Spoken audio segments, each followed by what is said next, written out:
BRS trouble shooter Harish Rao ట్రబుల్లో పడ్డారా? ప్రతిపక్ష పార్టీలో కీలక నేతగా ఉన్న హరీష్తో ఆ party working president KTR sudden భేటీకి కారణమేంటి? హరీష్తో కేటీఆర్ ఏం చర్చించారు? అసలు బీఆర్ఎస్లో ఏం జరుగుతోంది?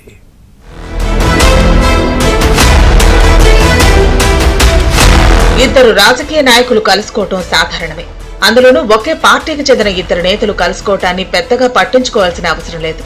అయితే బీఆర్ఎస్ లో ట్రబుల్ షూటర్ గా పేరున్న హరీష్ రావు, ఆ పార్టీ వర్కింగ్ ప్రెసిడెంట్ కేటీఆర్ల సమావేశం రాజకీయంగా చర్చనీయాంశంగా మారింది. అయితే బీఆర్ఎస్ లో జరుగుతున్న తాజా రాజకీయ పరిణామాలే ఇందుకు కారణం. శుక్రవారం ఉదయం కోకాపేటలోని హరీష్ రావు నివాసానికి కేటీఆర్ వెళ్లారు. ఇద్దరు నేతలు సుమారు 2 గంటలకు పైగా ఏకాంతంగా సమావేశమయ్యారు.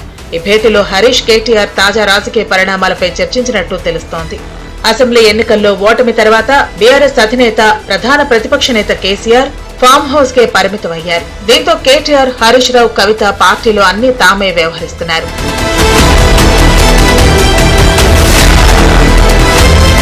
ఇక బీఆర్ఎస్ లో హరీష్ రావుకు ప్రాధాన్యత తగ్గిందన్న ప్రచారం జోరుగా నడుస్తోంది. ముఖ్యంగా బీఆర్ఎస్ సిల్వర్ జూబ్లీ సభతో ఈ ప్రచారం మరింత పెరిగింది. రజతోత్సవ సభ బాధ్యతలను మొదట హరీష్ రావుకు అప్పగించారు. ఆ తర్వాత ఉన్నట్లుండి హరీష్ రావును తప్పించి కేటీఆర్ బాధ్యతలు తీసుకున్నారు. బీఆర్ఎస్ వర్కింగ్ ప్రెసిడెంట్ హోదాలో అన్ని తానే వ్యవహరించడం, వరంగల్లో నిర్వహించిన రజతోత్సవ సభ విజయవంతం కావడంతో హరీష్ రావు కార్నర్ అయ్యారు. ఇదే సమయంలో సోషల్ మీడియాలో హరీష్ రావుపై అనేక కథనాలు వచ్చాయి. హరీష్ రావు బీఆర్ఎస్ ను వేడుతున్నారని, బీజేపీలో చేరటం లేదా సొంత పార్టీ పెడుతున్నారని పెద్ద ఎత్తున ప్రచారం జరిగింది. సోషల్ మీడియాలో ప్రచారంపై బీఆర్ఎస్ నేతల గచ్చిబౌలి సైబర్ క్రైమ్ పిఎస్ లో ఫిర్యాదులు కూడా చేశారు. ఇదే సమయంలో కేసీఆర్ మాటను జవదాటనని హరీష్ రావు ప్రకటించారు. అంతేకాదు, మరో అడుగు ముందుకేసి కేటీఆర్ కు బీఆర్ఎస్ అధ్యక్ష బాధ్యతలు ఇస్తే స్వాగతించి సహకరిస్తానని హరీష్ రావు స్టేట్మెంట్ ఇవ్వటం రాజకీయంగా చర్చనీయాంశంగా మారింది. అందులో భాగంగానే నేరుగా హరీష్ రావుతో మాట్లాడి సమస్యకు ఫుల్ స్టాప్ పెట్టాలని కేటీఆర్ భావించినట్టు సమాచారం.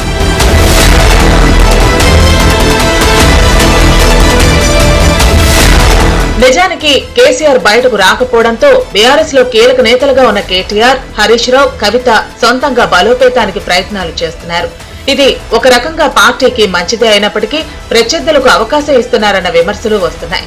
తాజాగా మేడే సందర్భంగా ఎమ్మెల్సీ కవిత చేసిన కామెంట్స్ సైతం బీఆర్ఎస్ ను రాజకీయంగా ఇబ్బంది పెట్టాయి. తెలంగాణ సమాజంలో అసమానతలు ఉన్నాయన్న కవిత కామెంట్స్ చర్చనీయాంశంగా మారాయి. తండ్రి కేసీఆర్ టార్గెట్ గా కవిత పరోక్షంగా కామెంట్స్ చేశారన్న విమర్శలు వచ్చాయి. తర్వాత కవిత స్పందించి తనపై రాజకీయంగా కుట్ర జరుగుతోందని, సమయం వచ్చినప్పుడు బయట పెడతానని కవిత ప్రకటించారు. దీంతో బీఆర్ఎస్ లో గందరగోళ పరిస్థితులు ఏర్పడ్డాయి. ఈ నేపథ్యంలో కేసీఆర్ ఆదేశాలతో కేటీఆర్ దిగి హరీష్ రావుతో మాట్లాడినట్టు తెలుస్తోంది.